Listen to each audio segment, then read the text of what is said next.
The day after my mother's funeral, the house seemed heavier, not just in memory, but in some unseen way, as if every corner sagged under the weight of her absence.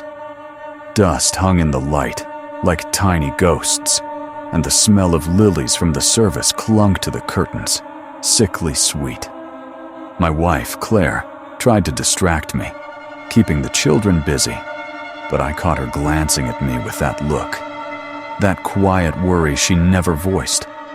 She thought grief might finally break me. Maybe she was right. I told myself I had done my duty as a son. The burial was private, just as my mother wanted. No extended family, no condolences from strangers.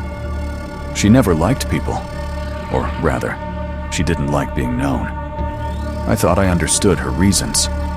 By the end, she lived only in her room, curtains drawn, whispering in that language none of us knew.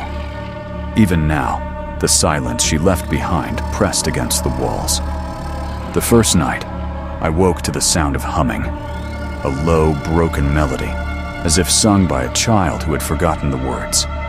It drifted from my daughter Emily's room. I pushed open the door. Emily sat upright in bed, eyes closed, swaying gently. The lullaby slipped from her lips in a tongue I had only heard once before, through the locked door of my mother's bedroom. "Who taught you that song?" I asked, my voice trembling. Emily's eyes fluttered open, glazed and unblinking. "Grandma sings it to me," she whispered. Then she lay back down, as if nothing had happened. By the third day, the air in the house felt wrong. Claire complained of headaches. The baby monitor crackled with static when no one was near it. Doors opened to empty rooms, but the worst was the attic. I found Emily standing at the foot of the ladder, staring up. "She wants me to see," she murmured when I touched her shoulder. I hadn't been in the attic in years. The ladder groaned as I climbed, the smell of mothballs and rot curling into my lungs. Boxes, old furniture, shadows. And in the farthest corner, a circle of black ash on the wooden floorboards. Inside it, scattered bones of birds and small animals, arranged like an offering. I staggered back. My mother had been too weak to climb for years. "Who made this?" From below, Emily called softly.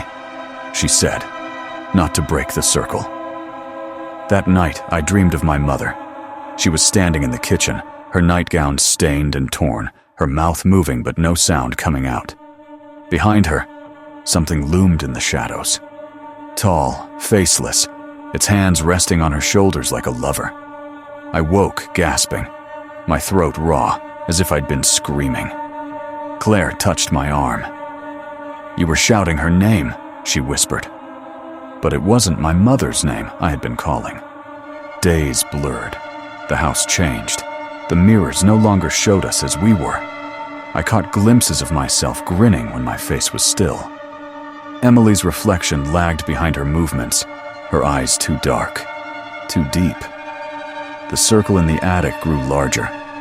Every time I checked, more ash appeared, as if something inside it was burning its way out. Emily began leaving small objects around the house. Teeth, feathers, strips of cloth tied in knots. "They're gifts," she said. "For her." Claire tried to take Emily to her sister's house. The car wouldn't start. The windows fogged from the inside. When she opened the front door, the world outside was gone. Only a thick, churning grayness pressed against the frame. We were trapped. On the seventh night, the whispers began. They crawled through the air vents, seeped from the floorboards, hissed beneath our pillows. Not words I could understand, but Emily could. She giggled, answering back in that same tongue, her voice too low, too old. Claire begged me to stop it, to end whatever my mother had started. But I didn't know how. I found the journal in my mother's dresser, bound in leather, brittle with age, filled with cramped handwriting and strange symbols. She wrote about the one who waits in the ash, an inheritance passed not by blood, but by invitation. The circle in the attic wasn't to keep something out. It was to let something in. The last entry read, "When I am gone, it will choose the next. My gift, my burden, my blood." The ink was smudged, as if written by a trembling hand. That night, I heard Emily crying. I rushed to her room and froze. She wasn't in her bed. She was standing in the corner, her small body stiff, her hands covered in black soot. "She's almost here," Emily said in two voices, layered, echoing. The air grew heavy, pressing me to my knees. From the hallway came the sound of Claire's scream. Cut short, I forced myself to stand, stumbling toward Emily. "Fight it, sweetheart!" "Please." Her eyes rolled back, and from her mouth came my mother's voice. "It was always meant for you." The walls shuddered. The floor split beneath the circle of ash. Something vast and formless began to rise, its body made of shadow and bone, its limbs stretching like broken branches. Emily's body convulsed, her bones cracked like dry twigs. I reached for her, but the thing held me back with a force like gravity reversed. Her scream was not human. When the silence came, I was alone. The house was empty.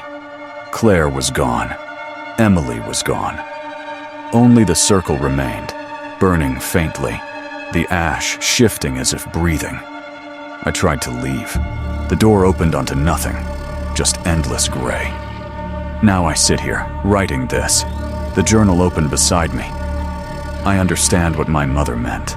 The weight of ashes is not something you bury. It buries you. Soon, the whispers will come again. They are patient. They are hungry.